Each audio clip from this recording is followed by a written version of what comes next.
राधे राधे। मैं आपकी कृपा से प्रतिदिन आपका सत्संग प्रातःकाल सुनता हूँ। उसी के प्रभाव से मुझे कुछ अनुभव हो रहा है जिसे आपके द्वारा किसी के सामने प्रकट करने के लिए मना किया गया है। प्रभु निराकार हैं, क्या उनको देखने के लिए आंखों की, सुनने के लिए कानों की, चलने के लिए पैरों की इत्यादि की जरूरत है? ऐसी ही किसी चीज में मुझे प्रभु का भाव बन रहा है, साक्षात मुझे प्रभु नजर आने लगे हैं। क्या ये भ्रम है या सत्य? आप पहली बात तो ये है कि प्रभु निराकार ही हैं, ऐसा कैसे कह सकते हैं?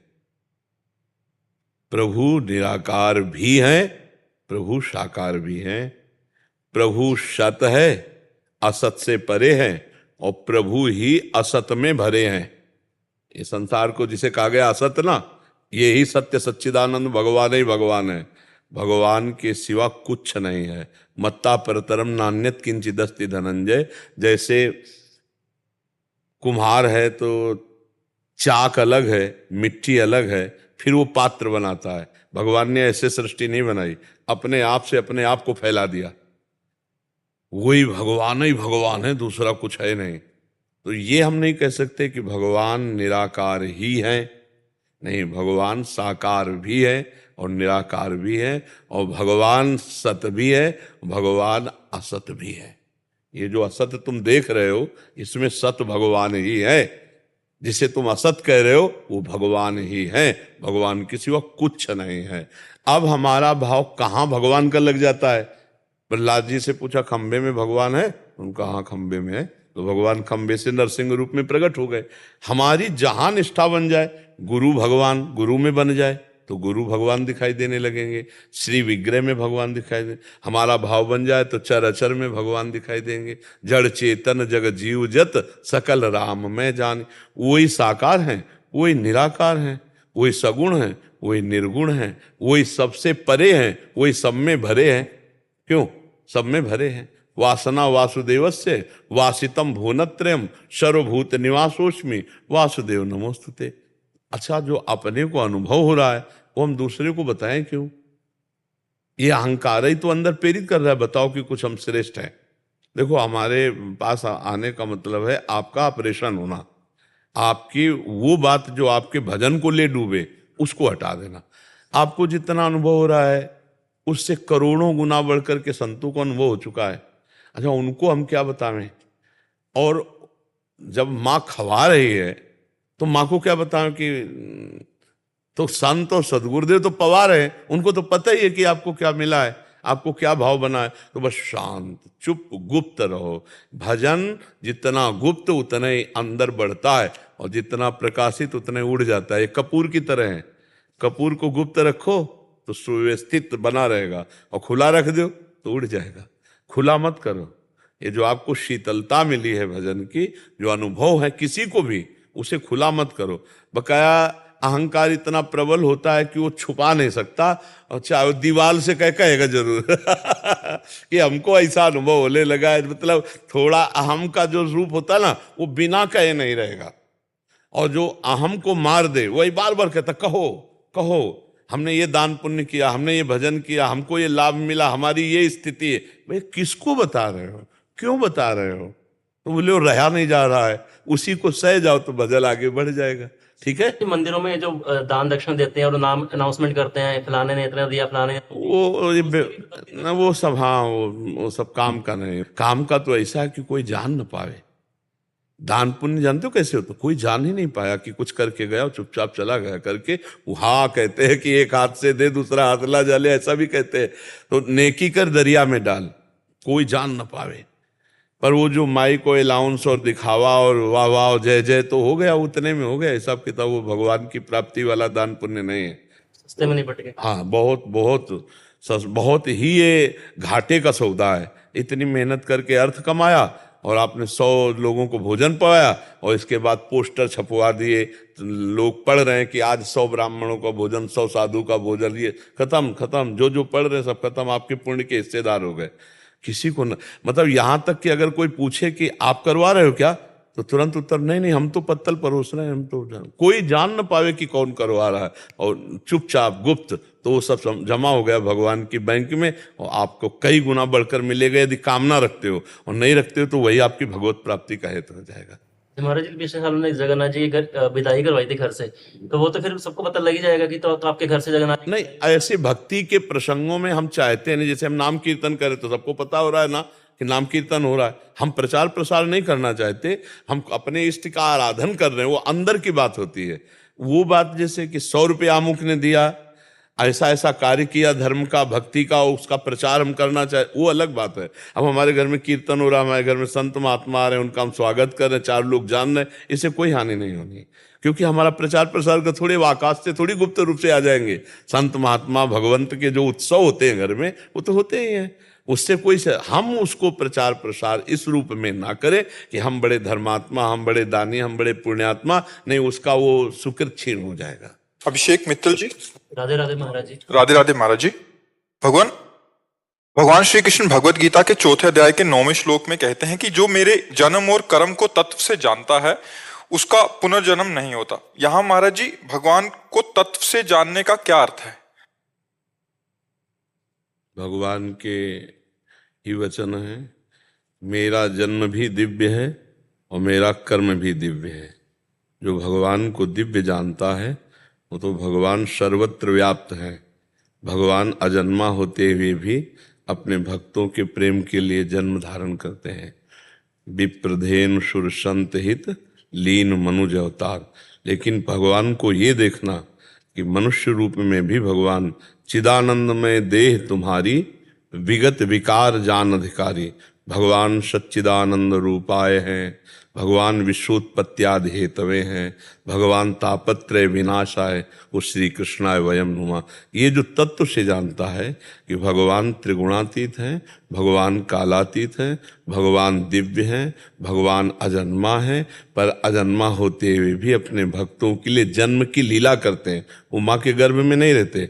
भय प्रगट कृपाला दीन दयाला, भगवान प्रगट होते हैं और सामने पहले प्रगट हुए चतुर्भुज रूप से, फिर माता पुनि बोली सोमति डोली तजहु ताते रूपा की जय शिशलीला अति प्रिय शीला सो सुख परम अनुपा तो सुनि वचन सुजाना रोदन ठाना होई बालक स्वरूपा। ये चरित्र जे गावे हरिपद पावे तेन परे भवकोपा। भगवान जो है बाल रूप धारण करते हैं माता जी की प्रार्थना पर, वैसे भगवान दिव्य रूप से प्रकट हुए।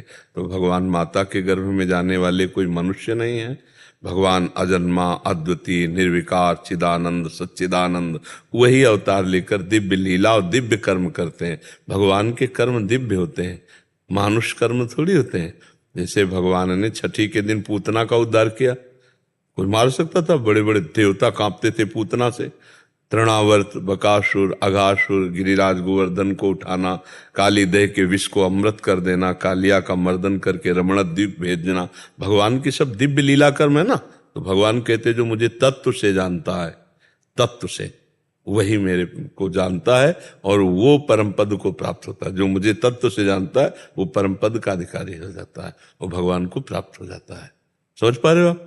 जैसे महाराज जी हम कृष्ण के बारे में सुनते हैं, उनका लीला श्रवण करते हैं, सत्संग सुनते हैं, तो हमने उनकी लीला समझ ली। अभी नहीं समझी, अभी समझी नहीं, मतलब अभी सुनी है सिर्फ। अभी सुनी है। जब समझने का तात्पर्य तब होता है जब कृष्णमय मन, कृष्णमय बुद्धि, कृष्णमय चित्त और कृष्णमय अहंकार, अभी देहमय अहंकार है, अभी बुद्धि त्रिगुण के अंतर्गत है। और लीला चरित्र सुनते सुनते जब त्रिगुणातीत बुद्धि हो जाएगी और आपका अंतःकरण कृष्णमय हो जाएगा, तब आप सोई जाने जे देव जनाए, वो जनाएंगे तब समझ पाओगे। कृष्णमय होकर कृष्ण की लीला में डूबा जाता है। अभी तो कृष्णमय कहाँ, अभी तो देहमय हो, अभी तो बुद्धि काम कर रही है, अभी तो मन भी तो है ना। उदो मन न भय 10-20 एक हो तो सो गयो श्याम पे। अब लीला चरित्र दर्शाएगा, अब लीला चरित्र समझ में आएगा। अभी तो मन है ना, बुद्धि है ना, चित्त है ना, आम है। अभी तो आप सुन रहे हैं, अभी आप सुन रहे हैं, अभी तो मनन भी पूरा नहीं हो रहा है। जब मनन और श्रवण करते करते तदाकार स्थिति हो जाए, तदाकार मन कृष्ण, बुद्धि कृष्ण, चित्त कृष्ण, अहम कृष्ण, अब वो कृष्ण बन करके कृष्ण की लीला में प्रवेश पाता है। कृष्णाकार होकर ही तो कृष्ण लीला में प्रवेश पाता है। ऐसे मनुष्य भाव में थोड़ी, देहाभिमानी थोड़ी लीला को समझ पाएगा। कैसे समझ पाएगा लीला का? अब सोचो, वो भगवान माखन चोरी कर रहे हैं, जो अनंत ब्रह्मांडों का भरण पोषण कर रहे हैं। बाबा के यहाँ बाल्टियों में दूध दही थोड़ी होता है, कुंडों में है। दूध का कुंड, दही का कुंड, घृत का कुंड, मक्खन का कुंड। 9 लाख गवे तो केवल नंद बाबा के हैं, और कितने नंद हैं, और सबके लाडले लालजू हैं, और हर नंद के पास लाखों गवे हैं। और भगवान के घर में कुंडों की ऐसे लाइन की लाइन कुंड बने, दधी के, दूध के, माखन के। अब भगवान खूब दिन भर ना आए तो भी कमी नहीं पड़ेगी। हाँ, गोपी जनों का भाव कि जो यशोदा मैया को सुख मिल रहा है वो मुझे कैसे सुख मिले। मैं सुंदर दूध दूहूं, अच्छा दही जमाऊं, मथु मक्खन बने, और मैं दूर टांगूं, और लाला मेरे घर आवे, और ऐसा जब करे और मैं पकड़ूं तो जैसे मैया डांटती और लाला भयभीत होता है, वो ऐसा मैं देखना चाह, क्या प्रभु मुझे ऐसा सुख प्रदान करेंगे। तो हर गोपी को जैसी भावना, ये था माम प्रपद्यन्ते तास तथैव, भगवान वैसा सुख प्रदान करते हैं। तुम भगवान की लीला की समानता नहीं कर सकते हो। भगवान वहां भाव, वहां चोरी थोड़ी कर रहे। चोर तो वो होता है, अभाव में चोरी होती है कि नहीं। एक तो भगवान और दूसरे नंद के लाड़ीले लाल, वहां कोई अभाव है? अरे ब्रज के मंडल के राजा हैं नंद बाबा, वहां कुछ कमी है क्या लाला के लिए? हीरे जवाहरात तो वहां न्यौछावर में दिए जाते, चोरी कहाँ। हमारा ये पूर्ण समर्पण इससे रिलेटेड है। जैसे आपने परसों के सत्संग में बताया था कि हम अपना पूरा भार भगवान को दे, हम ये सोचते हैं कि मैं कमा रहा हूं, मैं मर गया तो मेरे घर वालों को क्या होगा। तो ये भी हम मतलब ये भी सारा इसी के अंतर्गत आता है। पूरा भक्त का पूरा तन मन परिवार जीवन सब कुछ भगवान है, सब कुछ भगवान को समर्पित होता है, और भगवान वैसा पालन पोषण करते हैं। भक्त के द्वारा क्या ऐसा थोड़ी कि केवल माले चलता रहता है, नहीं, भक्त के द्वारा फावड़ा भी चलता है, भक्त के द्वारा व्यापार भी होता है, भक्त के द्वारा नौकरी भी होती है, ऐसा थोड़ी होता है। भक्त का मतलब केवल थोड़ा कि कंठी तिलक बांध लिया बस माले लिए, ये तो निवृत्ति परक है। प्रवृत्ति परक भक्त जो होते हैं गृहस्थी में, उनके लिए कार्य भी है, और सब कार्य भगवान के लिए। देखो पांडव जो कितने महान भक्त हैं, पर देखो कैसा कार्य कर रहे हैं। अम्बरीश जी कितने महान भक्त हैं, चक्रवर्ती सम्राट, पूरा राज्य शासन चला रहे हैं। तो समझ पा रहे हो ना, भक्ति का मतलब कायर नहीं होता। अगर संत जन भी हैं तो देखो प्रयासरत रहते हैं, साधना, तपस्या, समाज सेवा, लोक सेवा। कोई कायर बन के थोड़ी, जो कायर बन के बैठता है वो भक्त नहीं होता, चाहे गृहस्थ हो चाहे बाबा जी हो, कायर कभी भक्त नहीं होता। जो प्रयत्नशील है, तपस्या, धर्माचरण परायण, भजन परायण, समाज सेवी। देखो संतों को देखो, बड़ी बड़ी समाज सेवा हो रही। अपना परिवार पोषण करना मुश्किल है, लाखों का पेट संतों के द्वारा भर रहे। वो क्या है, आज सत्संग में सुना, लक्ष्मी जी स्वयं उनकी सेवा में उपस्थित हो जाती, क्योंकि भगवान के भक्त है ना। ऐसे मांगे थोड़ी कोई देता है, भगवान देते, अपने आप सब चलता है। छल कपट पाखंड काम नहीं करता, ध्यान रखना। आज नहीं तो कल जब पोल खुलेगी तो पूरा का पूरा महल गिर जाएगा। सच्चाई से भगवान की भक्ति करो, इह परलोक सकल सुख पावत मेरी सो भैया कृष्ण गुण संचु। इह लोक और परलोक में समस्त सुख आपको प्राप्त। अरे भगवान का भजन करना परमानंद, पर इसमें कसौटी कसना पड़ेगा।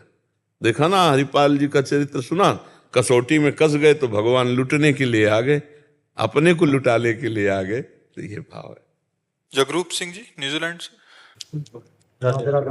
राधा वल्लभ श्री हरिवंश महाराज जी, मैं नीच मूर्ख और पतित अजामिल हूँ। महाराज जी 2021 में श्री वाहिगुरु की कृपा से YouTube से संत संग हुआ और नाम चलने लगा, अथवा नाम जपते समय एक भाव था कि जिसका नाम जप कर रहा हूँ वो मेरे सामने है, वो मेरा प्रेम स्वरूप है, दयालु है, और खूब नाम चलता था। बाद में धीरे धीरे वो भाव खत्म हो गया और कुभाव हो गया, और नाम जपने में एक सेकंड भी चित्त नहीं लगता था। अभी भी नाम जपते बैठता हूं। इसमें 2 भाव ही हमने पकड़े हैं। 2-4 घंटा समस्या रहना भोजन का दोष होता है, और लंबे समय तक दिनों में दोष आ जाना, अपने में अहंकार आ जाना कि मैं भजनानंदी हूं, मैं बहुत श्रेष्ठ हूं, दूसरे में लघु भाव आ जाना, इससे या किसी संत का अपराध निंदा कर देने से। इन 2 भावों से ही ऐसा होता, तीसरा नहीं है। खूब छानबीन करके आप देख लीजिए इसको। अब आपके अंदर कौन सा भाव आया वो आप देख लीजिए, उसी दोष के कारण भजन रुकता है, अन्यथा भजन नहीं रुकता। क्यों भाई, आप बताओ, आपने कुछ पकड़ा कि आपका कहीं अहंकार तो नहीं बढ़ गया इस बात में कि मैं बहुत भजनानंदी हूं, भगवान मेरे सामने, और किसी के प्रति लघु भाव, और या किसी संत की निंदा? नहीं, ऐसे नहीं रुक सकता। बिल्कुल ऐसे नहीं रुक सकता। ये बड़ा सूक्ष्म भजन का मार्ग है। अभी परसों नरसों एक संत भगवान आए हुए थे, बहुत अच्छी अवस्था संत भगवान की थी, तो वो भी रो के यही कह रहे थे कि मेरी ऐसी स्थिति थी, रुक गई, अब मैं तड़पड़ा रहा हूँ। बार के संत के पास गया तो उन्होंने आपका बताया कि उनके पास जाओ, ठीक हो जाएगा। ऐसा तो भगवान की कृपा से थोड़ी देर में ही उनसे कहा चलने लगा कि नहीं चलने, उन्होंने कहा हाँ चलने लगा। तो उनको जैसा कहाया था आप भी वैसा कह लीजिए। गुरुजनों ने जो निषेध किए हैं, जी, अगर वैसे आचरण कभी गलती से हो जाए तब आचरण से नहीं बाधा पड़ेगी, आचरण से नहीं। जैसे आचरण में कोई त्रुटि हो जाती है ना, मान लो काम क्रोध आदि जनित जैसे कोई अपने से दोष बन जाते हैं ना, तो छाती जलती है पर भजन नहीं रुकता। छाती जलेगी, बार बार अंदर से आएगा, अरे बहुत नीच हो यार, ये कैसे हो गया, ये गलती कैसे हो, ये जो पश्चाताप होता है तत्काल वो भजन में ले आता है। और भगवान बड़े कृपाल होते हैं, उस समय क्षमा कर देते हैं, लेकिन ये दोष भजन नहीं होने देगा। किसी संत पर हमारी कोई टीका टिप्पणी ऐसी जो निंदा बन गई या किसी की अवहेलना, अपने में अहंकार का भाव, इससे भजन चौपट हो जाएगा, पक्का रुक जाएगा और चलेगा नहीं जब तक अपराध क्षमा याचना का समाधान समाधान हम उस दिन करवाया था, आज आप समझ लीजिए। हे विश्व के समस्त संत भगवान, व्यक्त और अव्यक्त, हमारे जाने अनजाने में जो कोई पाप या अपराध बन गया हो, जो कोई दोष बन गया हो, मुझे अज्ञानी का क्षमा करो। मैं हृदय से क्षमा चाहता हूँ और सब मुझे आशीर्वाद दो कि मेरा भजन पुनः चलने लगे। ऐसा यहाँ तो सुना, एकांत में कहीं एकांत में खड़े होकर ऐसी प्रार्थना करना, चारों तरफ घूमकर विश्व के सब संतों को प्रणाम करना, और जिसकी याद आ जाए और ये लगे कि इनके प्रति दोष किया है, तो अगर वो उपस्थित हों तो उनसे प्रार्थना मांग, अगर वो अंतर ध्यान हो गए तो उनसे विनय कर लीजिए, तत्काल भजन चलने लगेगा। बिना अपराध के भजन नहीं रुकता, पक्की बात सुनो। 2-4 घंटे विक्षेप पड़ना भोजन से हो सकता है, लेकिन दिनों में भजन रुक जाना ये अपराध से ही होता है, और बड़ा सूक्ष्म अपराध होता है, बड़ा सूक्ष्म अपराध होता है। मतलब ये बहुत सूक्ष्म होता है। किसी भी संत के प्रति जरा भी भाव आ जाए तो इसलिए ये बहुत सूक्ष्म विषय, किसी भी संत महात्मा के प्रति किया हुआ अपराध सीधे भजन को रोक देगा। और यही एक है जिसमें अपने में अहंकार और दूसरे में दोष दर्शन, यही हमको गिरा देता है। साधु को यहाँ सावधान रहना चाहिए। और इस पर देख लेना बच्चा, अभी देख लेना, अगर ये बात करोगे ना तो तत्काल कनेक्शन जुड़ जाएगा, तत्काल चलने लगेगा, आप खुद देख लेना, ठीक है। हाँ, अब बस अब जो तुम्हें चित्र दिखाई दे साधु का, क्या बस उसी से क्षमा मांगते जाओ, अभी अपने आप चल जाएगा। ये भागवतिक है, ये मतलब ये कोई बाहरी नहीं है कि किसी से सोच ले तो भजन रुक जाए, संतों के प्रति सोच ले तो भजन रुक जाए, ऐसा खतरनाक खेल है। इसीलिए सब संतों की 4 जुगन के भगत जे, तिनके पग की धूरी, सर्वस लय सिर राखियो मेरी जीवन मूरी। इसी से हम बढ़ते हैं। भक्तों का अपराध ना, भक्तन का अपराध सो डरपत रहो। ये अपराध ऐसो है पूरे जीवन के सुकृतन को नष्ट कर दे, पूरे पुण्य के पुण्य पूरे जीवन के नष्ट कर दे। साधु अवज्ञा तुरंत भवानी, कर कल्याण अखिल ज्ञानी। यहीं से हम नए साधक हैं तो चूक हो जाती है कि हम भजनानंदी, हम श्रेष्ठ और दूसरे। अरे बड़े विचित्र विचित्र भगवान के भक्त हैं, आपको क्या पता कौन किस स्थिति में। सबको नमस्कार करो। अच्छा, संबे भगवान है तो भगवान तो आदेश कर ही रहे हैं, सातो सम मोहि मैं जग देखा, मोते अधिक संत कर लेखा। 7वीं भक्ति है, सब में समान भाव से भगवान को देखे, लेकिन भगवान कह रहे हैं मेरे से भी अधिक मेरे भक्तों को देखो, मेरे संतों को देखो, मोते अधिक संत कर लेखा। ये भगवान की 7वीं भक्ति का वर्णन स्वयं भगवान ने किया। संतों को भगवान से भी बढ़कर के देखे तो अपराध ही नहीं बनेगा, बच जाए। अगर कोई संत इधर उधर तो अपना आंख मूंदे, अपने को बचाओ, चलो भगवान उसकी लीला को भगवान जाने, अपने चलो।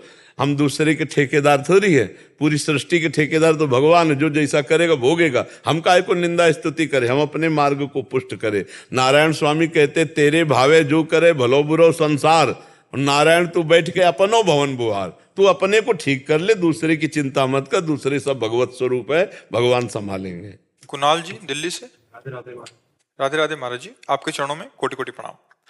महाराज जी, श्रीमद् भगवत गीता अध्याय 9 श्लोक संख्या 29 में भगवान अर्जुन से कहते हैं कि मैं सबके प्रति समान हूं, लेकिन जो कोई भक्ति पूर्वक मेरी सेवा करता है वो मेरा मित्र है, मुझ में है और मैं भी उसका मित्र हूँ। महाराज जी, भगवान तो भावग्राही जनार्दन है, तो क्या भगवान की सेवा भाव अनुसार करनी चाहिए या नियमानुसार? दोनों प्रकार की है। जो वैदिक सिद्धांत से चलते हैं वो नियमानुसार चलते हैं, और जो भगवान के प्रेम मार्ग के पथिक वो भावानुसार चलते हैं। और भगवान का जब नियम पूर्वक आराधन होता है तो फिर भाव की प्राप्ति हो ही जाती है। और कुछ ऐसे प्रेमी जन हैं जो नेम की परवाह न करके भाव से करते हैं। जैसे वृंदावन के प्रेमी जन जो है ना, ये भाव प्रधान है। और अन्यत्र वैदिक सिद्धांतों से भगवान की सेवा होती है, यहाँ प्रेम से होती है। यहाँ कहो 4 बजे सुबह ही भोग लगा दे ठाकुर जी को। जैसे कर्माबाई की खिचड़ी की ना, वो भाव।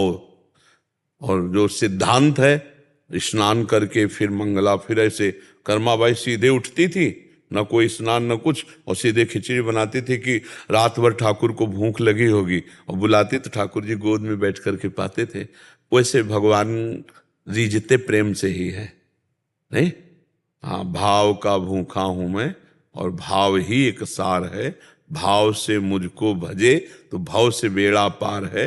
भाव बिन सुनी पुकारे मैं कभी सुनता नहीं, भाव पूरित टेढ़ ही करती मुझे लाचार है। भावोत्सवेन भजताम रस काम धेनुम तम राधिका चरण रेणु महामिस्मरामी। पर जो सिद्धांत नियम से चलते हैं, वैदिक सिद्धांत से, वो भी आखिरी में भाव को ही प्राप्त होते हैं।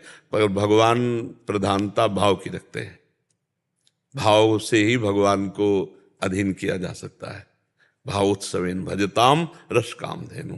भाव में भर करके एक बाजरे की रोटी भोग लगाई तो ठाकुर धन्ना जाट के यहाँ पाए, नहीं? वो वैदिक मंत्रों से, और भाव नहीं है तो फिर भगवान, भाव को भगवान ग्रहण करते हैं। भावग्राही जनार्दन जी।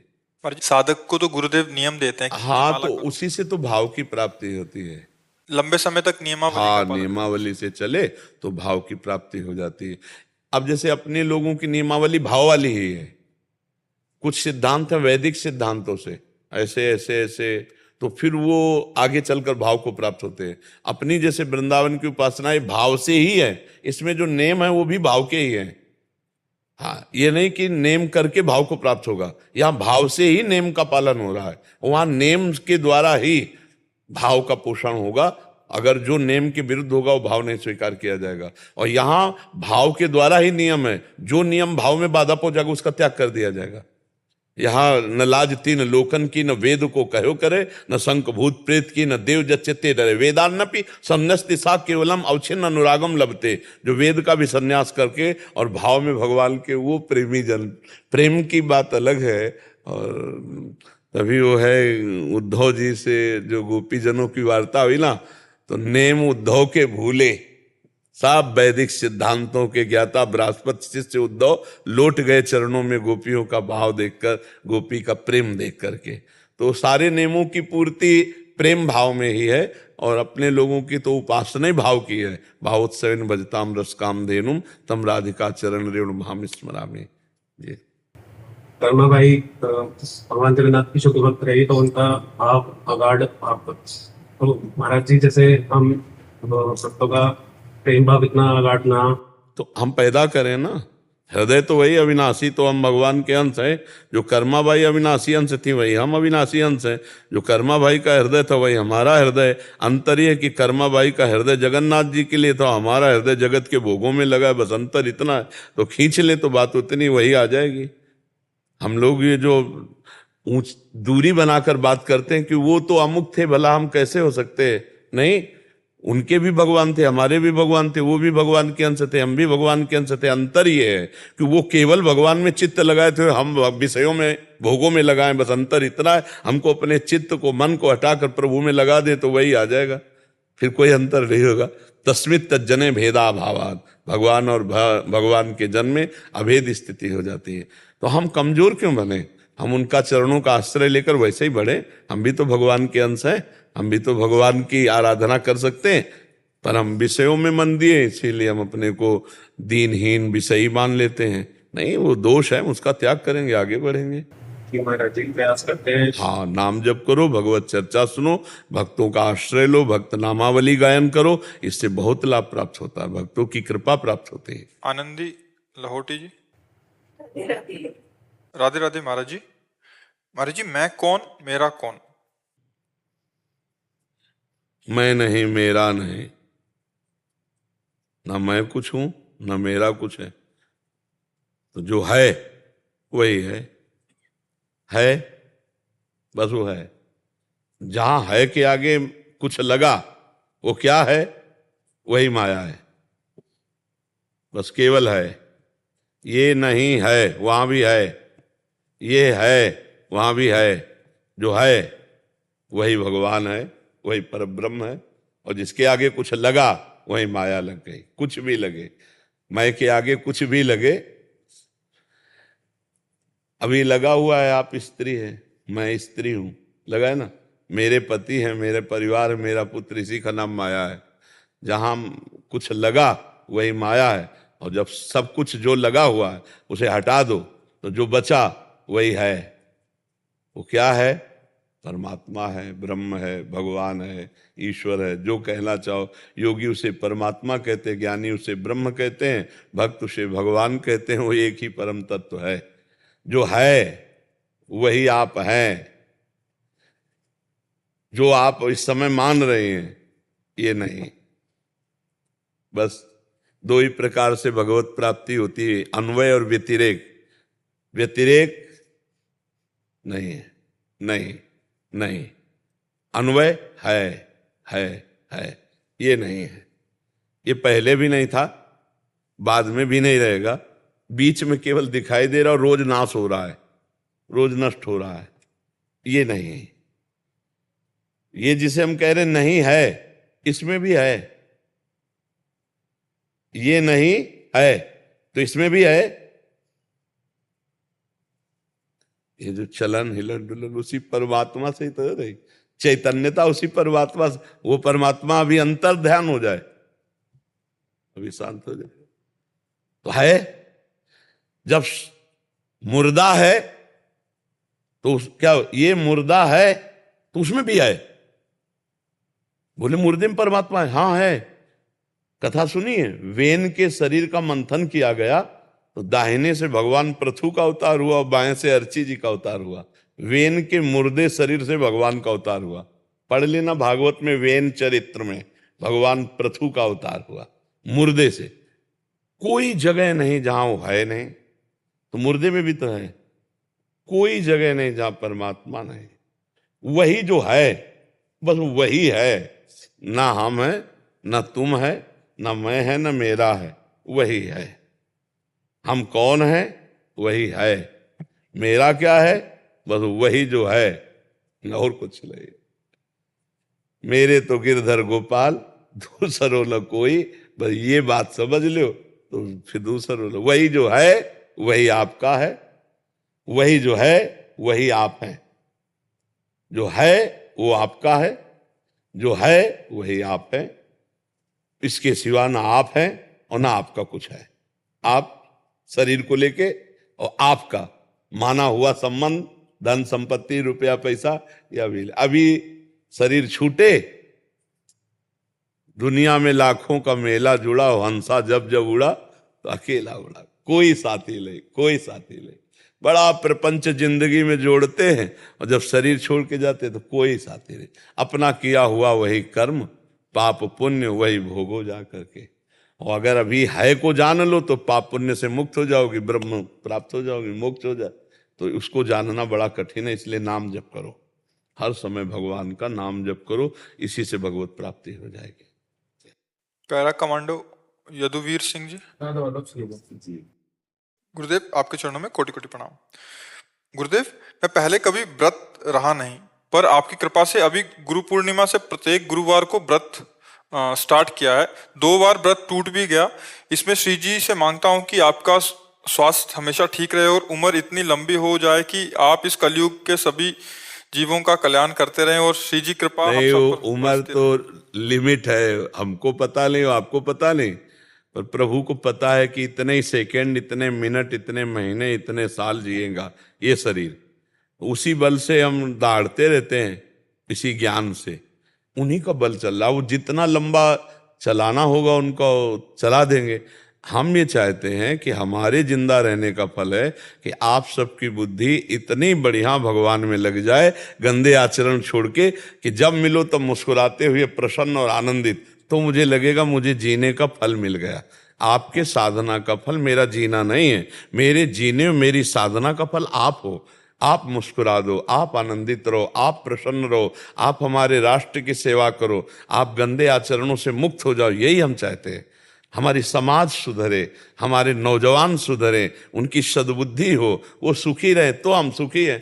हमारे जीने का, बहुत लंबा जीने का लाभ यही है कि हमारे वचनों से, हमारे दर्शन संभाषण से हमारे भारतवासी, हमारे विश्व के जन सतमार्ग में चले, तब तो हमारा जीना ठीक है। नहीं तो आप सतमार्ग चल रहे हो तो हमें बड़ी प्रसन्नता है। व्रत टूट जाना, हम व्रत पर ज्यादा आपको ध्यान नहीं देंगे, हम आपको ध्यान देंगे। सुनो, आप हमारे सरकारी आदमी हो, राष्ट्र सैनिक हो, आपको जो मिले भरपूर भोजन पाओ और हर समय तैनात रहो दुश्मन की छाती चीरने के लिए। आपका व्रत तिरंगे की रक्षा, राष्ट्र समाज की सुरक्षा, इसके अवसर पर आपको ये नहीं ध्यान आना चाहिए कि हमें पानी पीना, कि हमें भोजन पाना। यही व्रत है। मिले अच्छे से भोजन पाओ, नाम जप करो, और कई कई दिन ना मिले तो प्राणों की बाजी लगाकर हम अपने देश की रक्षा के लिए भूखे भी रह सके, इसकी भी परवाह ना हो। ऐसे व्रत तो ठीक है, ऐसे नहीं मिला कोई बात नहीं, आप ऐसे अभ्यास कर लो, लेकिन हमारा उद्देश्य यही है कि नाम जप ना छूटे। अब मान लो व्रत में नाम जप छूट जाए और व्रत में आपको हमारी राष्ट्र सेवा में लगेगी, आज तो व्रत है, आज हम नहीं जाएंगे, नहीं व्रत रहो, बिल्कुल मत रहो। दबा के पाओ, चौड़ी छाती करके दुश्मन की छाती पे गोली बरसाने की तुम्हारे अंदर उत्साह वृत्ति हो, बस ये व्रत है। और खूब नाम जप कर, समझ रहे? हाँ, ऐसे रह पाओ, कोई बात नहीं, नहीं रह पाओ तो कोई बात नहीं, भोजन पाओ और हर समय जहां तैनात हो ईमानदारी से तैनात रहो और नाम जप करो, यही सबसे बड़ी साधना आपकी है। ऐसे सहज स्वाभाविक रह जाओ, टूट जाओ कोई। भैया हमारी बात समझना, ये व्रत भगवान की हम प्रसन्नता के लिए रहते हैं, अपने शरीर को कष्ट देते हैं।